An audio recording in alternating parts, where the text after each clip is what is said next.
পুলিশকে ব্লেম করা তো খুব সহজ, সবাই একযোগে বলে দেয় যে পুলিশ কাজ করে না, পুলিশ এটা জানে না, পুলিশ আমাদের সহায়তা দেয় না। আচ্ছা, সহায়তা দিতে গেলে তো আসলে পুলিশকেও সেরকম স্কিলড হতে হবে নাকি?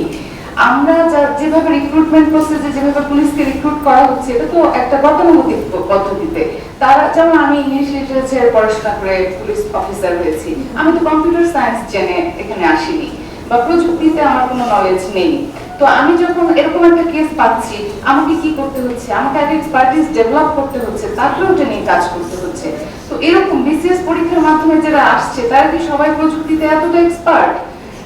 আমি যখন এই ধরনের কোনো ক্রাইমে কাউকে প্রতিকার দিতে যাব, কারো বিরুদ্ধে ব্যবস্থা নিতে যাব, তাহলে শুধু আমার ভাষা নলেজ দিয়ে হবে না, আমাকে একদম এটাতে গভীর ইনডেপথ নলেজ থাকতে হবে। বক্তা হিসেবে বক্তব্য দিতে হবে সেটা আমি বুঝতে পারিনি। তারপর আমার কাজের অভিজ্ঞতাতে আমি যেগুলো ফেস করেছি, এরকম কিছু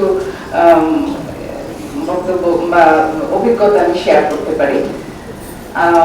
আমার কাছে মনে হয়েছে প্রযুক্তিটা আসলে আমি যদি একটা ঘোড়ার সঙ্গে কম্পেয়ার করি, ঘোড়া যদি আমরা সঠিকভাবে চালাতে পারি, তাহলে রাইডার একটা খুব আনন্দ পায় এবং তার গতিটাও অনেক, মানে সে অনেকটা স্পেস খুব সুন্দর করে যেতে পারে অল্প সময়ে। প্রযুক্তিটা আমাদের কাছে এভাবে এসছে, এখানে আমরা অনেক অনেক ফ্যাসিলিটি পেতে পারি, অনেক সুবিধা পেতে পারি, অনেক এনার্জেটিক, অনেক কিছু জানতে পারি। কিন্তু আমরা যদি প্রযুক্তির ব্যবহারটা সঠিকভাবে না জানি, না বুঝে যদি আমরা ঘোড়া চালনা না জেনে যদি আমরা ঘোড়ায় চড়ে খুব গতিতে চলতে যাই, তাহলে যেমন অ্যাক্সিডেন্ট হয়। যেমন আমি যখন সাতটায় ট্রেনিং করতে যাই, আমাকে 1 বছর হর্স রাইডিং ট্রেনিং নিতে হয়েছে। তারপরে এক সময় দেখা গেছে যে আমি একদিন ঘোড়া থেকে ধপাস করে পড়েও গিয়েছিলাম, আমার জীবনও চলে যেতে পারতো, এরকমই বিষয়টা। তো আমরা প্রযুক্তিটা সবার হাতে তুলে দিয়েছি, কিন্তু অ্যাকচুয়ালি তাদেরকে কোনো ট্রেন আপ করা হয়নি। তারা জানে না যে এটা কিভাবে ইউটিলাইজ করতে হয়, কিভাবে ব্যবহার করতে হয়। না জেনেই আরো একটু কম্পেয়ার করা যায় যে অন্ধ মানুষকে যদি ঘোড়ায় তুলে দেওয়া হয়, তাহলে কি পরিস্থিতিটা হবে। তো গ্রামের সাধারণ মানুষের কাছে প্রযুক্তি তুলে দেওয়াটা অন্ধ মানুষকে ঘোড়ায় তুলে দেওয়ার মতো, আর শহরের মানুষকে ঘোড়ায় তুলে দেওয়াটা হচ্ছে হর্স রাইডিং না জেনেই ঘোড়ায় তুলে দেওয়ার মতো। এখন আমরা এই ঘোড়ায় চড়ে অ্যাক্সিডেন্টের শিকার হচ্ছি, অহরহ অ্যাক্সিডেন্টের শিকার হচ্ছি। কত ধরনের অ্যাক্সিডেন্ট হচ্ছে, যেমন আমরা যখন প্রত্যক্ষ এবং পরোক্ষ দুইভাবে আমি ভাগ করতে পারি। প্রত্যক্ষ যে অ্যাক্সিডেন্ট গুলো হচ্ছে, এগুলো আমাদের আইন শৃঙ্খলা রক্ষাকারী কমিটির কাছে, আইন শৃঙ্খলা রক্ষাকারী বাহিনীর কাছে আসছে এবং আমরা এগুলো দেখতে পাচ্ছি। আর পরোক্ষ যেটা, সেটা হচ্ছে স্লোলি হচ্ছে, কিন্তু এটার প্রভাবটা এইটার কারণেও কিন্তু আলটিমেটলি যে লং টার্ম যে ইনফ্লুয়েন্সটা পড়ছে, এটাও আলটিমেটলি একটা অপরাধ সংঘটিত হবে এবং এটাও এসে আমাদের কাঁধেই পড়বে। এখন পুলিশকে ব্লেম করা তো খুব সহজ, সবাই একযোগে বলে দেয় যে পুলিশ কাজ করে না, পুলিশ এটা জানে না, পুলিশ আমাদের সহায়তা দেয় না। আচ্ছা, সহায়তা দিতে গেলে তো আসলে পুলিশকেও সেরকম স্কিলড হতে হবে নাকি? আমরা যেভাবে রিক্রুটমেন্ট প্রসেসে যেভাবে পুলিশকে রিক্রুট করা হচ্ছে, এটা তো একটা গতানুগতিক পদ্ধতিতে। তারা যেমন আমি ইংলিশ লিটারেচার পড়াশোনা করে পুলিশ অফিসার হয়েছি, আমি তো কম্পিউটার সায়েন্স জেনে এখানে আসিনি, বা প্রযুক্তিতে আমার কোনো নলেজ নেই। তো আমি যখন এরকম একটা কেস পাচ্ছি, আমাকে কি করতে হচ্ছে? আমাকে একটা এক্সপার্টিস ডেভেলপ করতে হচ্ছে, তারপরে ওটা নিয়ে কাজ করতে হচ্ছে। তো এরকম বিসিএস পরীক্ষার মাধ্যমে যারা আসছে, তারা কি সবাই প্রযুক্তিতে এতটা এক্সপার্ট? আমি যখন এই ধরনের কোনো ক্রাইমে কাউকে প্রতিকার দিতে যাব, কারো বিরুদ্ধে ব্যবস্থা নিতে যাব, তাহলে শুধু আমার ভাষা নলেজ দিয়ে হবে না, আমাকে একদম এটাতে গভীর ইনডেপথ নলেজ থাকতে হবে। যে আমি একটা ভিডিও বা অডিও যদি আসে, এটা ফেসবুকে যদি একটা পোস্ট আসে, ওটার লিংক কি, কিভাবে এটাকে স্ক্রিনশট দিয়ে রাখতে হবে, কিভাবে এটা ডিলিটেড হয়ে গেলে সেটা কিভাবে আবার পুনরুদ্ধার করা যাবে, অনেক নলেজ দরকার। আর এই নলেজটার জন্য সারাক্ষণ লেগে থাকতে হয় এটা নিয়ে। থানার অফিসারদের সম্বন্ধে যদি আপনাদের ধারণা থাকে, তাহলে আপনারা জানবেন যে থানায় কিভাবে কাজ করে এসআইরা। 2 দিন পর পর এদের নাইট রাউন্ড করে, সারা রাত এদের নাইট ডিউটি করতে হয়, আবার হল্লা ডিউটি করতে হয়, মানে ভিআইপি ডিউটি করতে হয়, মামলা তদন্ত করতে হয়। 7, 8, 10, 25টা পর্যন্ত মামলা একজন আয়োগ কাছে থাকে। আমাদের দেশের পুলিশ এবং পুলিশ পাবলিক রেশিওটাও কতখানি, এটাও আমরা জানি। তারপর আন্তরিকতার বিষয় আছে। তারপর পুলিশ তো আমরা জাপান বা আমেরিকা বা ইউএসএ থেকে নিয়ে আসিনি বা ইউকে থেকে নিয়ে আসিনি। আমার পুলিশ কি আমার দেশেরই নাগরিক। তাহলে সে যে ছোটবেলায় জন্মেছে, যে ফ্যামিলিতে জন্মেছে, যে শিক্ষা প্রতিষ্ঠানে সে পড়াশোনা করেছে, তার যে পেট্রিয়ার্কিক যে মেন্টালিটি, এটা তো সে ছোটবেলা থেকেই নিয়ে বড় হয়েছে। মাঝখানে পুলিশ হওয়াতে সারদায় তাকে 1 বছর একটা ট্রেনিং দেওয়া হয়েছে, 1 বছর বা 2 বছর। সেই ট্রেনিং এ তাকে ল শেখানো হয়েছে। তার ব্যাকগ্রাউন্ড তো ল ব্যাকগ্রাউন্ড না, তাকে ল শেখানো হয়েছে যাতে সে আইন করতে পারে। সেখানে কি তাকে জেন্ডার সেন্সিটিভিটি নিয়ে কিছু শেখানো হয়েছে? তাকে কি বলা হয়েছে যে তুমি নারীদের প্রতি এরকম আচরণ করবে, নারীদের প্রতি এরকম মনোভাব দেখাবে, মেয়েদেরকে এইভাবে, মেয়েদের ইস্যু নিয়ে মামলা আসলে তার প্রতি এইভাবে আচরণ করবে? এটা তো শেখানো হয়নি বা ওইভাবে করে ভাস্টলি বলা হয়নি। তো দেখা যায় যে এই কারণে যখন নারীদের এইসব সাইবার রিলেটেড বা এমনি নারী নির্যাতন রিলেটেড মামলা আসে, বা তার সঙ্গে এখন নতুন করে অ্যাড হয়েছে সাইবার রিলেটেড ইস্যু, এটা যে পরিমাণ সেন্সিটাইজেশন দরকার একজন পুলিশ অফিসারকে, সেইটা আমার মনে হয় প্রশিক্ষণের আরো দরকার আছে, জ্ঞানের, প্রযুক্তিগত জ্ঞানের আরো দরকার আছে, এক্সপার্টিস ডেভেলপমেন্টের আরো দরকার আছে, সাইবার রিলেটেড ইউনিট গঠনের দরকার আছে, এবং সেখানে যে আপনাদের মতো এক্সপার্টদের সহযোগিতা দরকার আছে, যাতে তারা পুলিশ পাবলিক মিলে কাজ করতে পারে, যাতে তাদের সহযোগিতায় আমরা এই সেক্টরটাকে অ্যাটলিস্ট ডেভেলপ করতে পারি এবং ডেভেলপ করে কাজে আসতে পারি। এখন আমি যে জিনিসগুলো দেখেছি আমার ক্যারিয়ারে, আমি ট্রাফিকে কাজ করেছি, আমি ক্রাইমে কাজ করেছি, আমি এখন উইমেন সাপোর্ট এন্ড ইনভেস্টিগেশনে কাজ করছি। আমাদের পোস্টিংটাও এরকম, আমরা এক জায়গায় কখনো থাকি না, যখন যেখানে যাই তখন সেটা নিয়েই কাজ করি। যেমন যখন ট্রাফিকে কাজ করলাম তখন আমি ট্রাফিক যানজট ঢাকা শহরে কিভাবে কমানো যায় এটার উপর রিসার্চ করলাম, করে রিসার্চ পেপার জমা দিলাম, বাট ওটা নিয়ে কোনো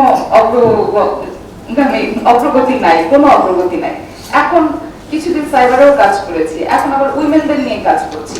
তো আমরা এক্সপার্টিস ডেভেলপ করতে পারি না আসলে। আমাকে 2 বছর পর পরই হয়তো একটা পোস্টিং দিয়ে দিবে, যেখানে যাব সেখানে যেটা আমার আমার স্পেসিফিক্যালি আমাকে যে কাজটা দেওয়া হবে, তখন আমাকে আবার নতুন করে শিখে ওই কাজটা আমাকে করতে হবে। তো আমার এই স্বল্প অভিজ্ঞতা, নারীদেরকে নিয়ে কাজ করার যে স্বল্প অভিজ্ঞতা বা সাইবার নিয়ে স্বল্প অভিজ্ঞতা, সেখানে আমার কাছে যে কয়েকটা পয়েন্ট মনে হয়েছে, আমি বেশি বক্তব্য দেব না, আমি 4-5টা পয়েন্ট বলতে চাই। একটা হচ্ছে প্রত্যক্ষ প্রভাব, আর একটা হচ্ছে পরোক্ষ প্রভাব। প্রত্যক্ষ প্রভাবের মধ্যে যেটা সবচেয়ে বেশি এসছে সেটা হচ্ছে মেয়েদেরকে প্রযুক্তি ব্যবহার করে এটাকে কি বলে, ব্ল্যাকমেইল করা হচ্ছে। ব্ল্যাকমেইল কিরকম? আমার বয়ফ্রেন্ড, আমার হাজবেন্ড, আমার কলিগ, তারা কি করছে, আমার সজ্ঞানে বা অজ্ঞানে বা আমাকে ফুসলিয়ে, আমাকে কনভিন্স করে আমার কোনো ভিডিও বা খারাপ ছবি বা নুট ছবি তারা আমার কাছ থেকে নিচ্ছে, আমার পারমিশন নিয়ে নিচ্ছে বা আমার পারমিশন ছাড়াই নিচ্ছে।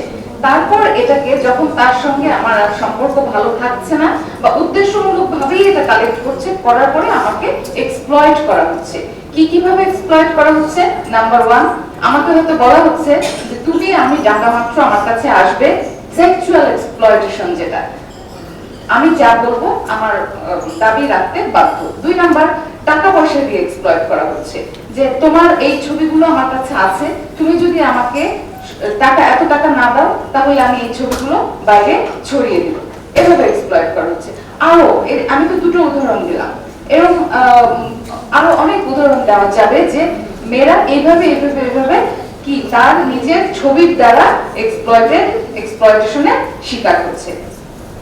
আচ্ছা, আর যেটা আছে সেটা হচ্ছে ভিকটিম হচ্ছে আর কিভাবে, যে হয়তো কখনো অ্যাফেয়ার ছিল, তারপরে এক সময় তার ভালো লাগছে না, চলে যাচ্ছে, তখন তার এক্স বয়ফ্রেন্ড তাকে বাধ্য করছে, তার ওই সুসময়ের ছবিগুলো ইউজ করে তাকে বাধ্য করছে তার কোনো একটা, যেটা তার ইচ্ছা নাই, এরকম কিছু কাজ করতে।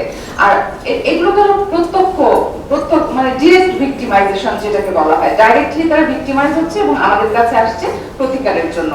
তো এগুলো প্রমাণ করাটা খুবই কঠিন, কারণ যে একটা মেয়ে এসে হয়তো ওই ছবিটা মেয়েটাকে দিয়েছে থার্ড কোনো পার্টি দিয়ে, তো ওই মেয়ে যখন বলছে যে আমার এরকম ছবি আছে তার কাছে, আমি দেখেছি, সে আমাকে পাঠাচ্ছে, কিন্তু সে প্রমাণ করতে পারছে না ওই ভিডিওটা যে তার ওই বয়ফ্রেন্ডই তাকে পাঠিয়েছে, তার হাজবেন্ডই তাকে পাঠিয়েছে, থার্ড একটা পার্টির নাম্বার থেকে হয়তো পাঠানো হয়েছে। তো এগুলো তো আলামত ছাড়া আমরা এগুলো প্রমাণ করতে পারি না, এই কারণে এগুলোর রেটটা খুবই কম, মানে কনভিকশন রেটটা খুবই কম। আর পরোক্ষ প্রভাব যেটা আমি এখন কাজ করতে গিয়ে পাচ্ছি উইমেন সাপোর্ট সেন্টারে, এই 12 to 20 এই এজ রেঞ্জের মেয়েরা এরা ভয়ঙ্কর ভাবে ভিক্টিমাইজ হচ্ছে। মানে এইটা কিভাবে, এরা মোবাইল, বাবা মার মোবাইল বা তাদের কারো মোবাইল আছে, মোবাইলে তারা বিভিন্ন দেশের বিভিন্ন ভিডিও টিডিও দেখছে, এগুলো তারা কালচারালি এফেক্টেড হচ্ছে। যেমন তার দেশের কালচার, তার দেশের রিলিজিয়ন, এগুলো থেকে তারা অনেক দূরে সরে যাচ্ছে। তারা ভিনদেশি কালচার বা ভিনদেশি রিলিজিয়ন, বা তারা ভাবছে ওই দেশে যখন ওই ছেলেমেয়েরা এইভাবে করে এনজয় করে, তাদের টাইমটাকে সুন্দরভাবে পার করে, অতিবাহিত করে, আমাদের দেশে কেন না? তারাও এইটাতে যাচ্ছে, এইদিকে ঝুঁকে পড়ছে, এবং তাদের বাবা মা অজান্তে তারা এমন কিছু করে ফেলছে যেটা পরে তাদের জন্য ভয়ঙ্কর একটা ভিকটিমাইজেশনের দিকে তাদেরকে আস্তে আস্তে নিয়ে যাচ্ছে। আরেকটা হচ্ছে যে প্রথমে হয়তো বাবা মা বুঝতে পারছে না যে এটার ফলাফলটা কি। যখন বুঝতে পারছে বাবা মা, তখন হতভম্ব হয়ে যাচ্ছে যে এটা কি হলো, মানে কিভাবে আমি এর প্রতিকার পাবো। লজ্জায় অপমানে তারা মুখ দেখাতে পারে না। সেক্রেটারি, জয়েন্ট সেক্রেটারি, তারা পর্যন্ত আমাদের কাছে এসে কান্নাকাটি করে যে আমার মেয়ে, 16 বছরের মেয়ে, সে খুবই বোকা, সে কিছু বোঝে না, সে তার বয়ফ্রেন্ডের সাথে ভিডিও চ্যাটিংয়ে এরকম করেছে, আমি এখন কোথায় যাব, কি প্রতিকার পাবো? মামলাও করবে না, মামলা করলে জানাজানি হয়ে যাবে। আপনি দেখেন কিভাবে পারেন, কিভাবে ওই মোবাইলটা ওই ছেলের কাছ থেকে উদ্ধার করে নিয়ে ওইটা ডিলিট করা যায়, এইটুকু করলেই যথেষ্ট। আমি আর কিছু চাই না, মামলা চাই না। এখন মামলা না করলে, জিডি না করলে, এটা তো মগের মূল্য না। আমি একটা ছেলেকে কিভাবে ধরবো, তার ডিভাইসটা আমি তার কাছ থেকে কিভাবে কেড়ে নিব, কেড়ে নিয়ে কিভাবে সেটা ডিলিট করব, মানে একটা তো প্রসিডিউর ফলো করতে হয়। যেমন আমি যখন সাইবারে ছিলাম, তখন আমি একটা এরকম প্রেস কনফারেন্স করেছিলাম যে অনলাইন জুয়ার একটা প্রতারক চক্রকে আমি ধরেছি, এবং তারা 500 টাকা থেকে 14,000 টাকা পর্যন্ত জুয়া, মানে টাকা লোন দিয়ে তারপর প্রতারণা করছে। changeTV.press, এক ফোঁটা হলুদ নেই।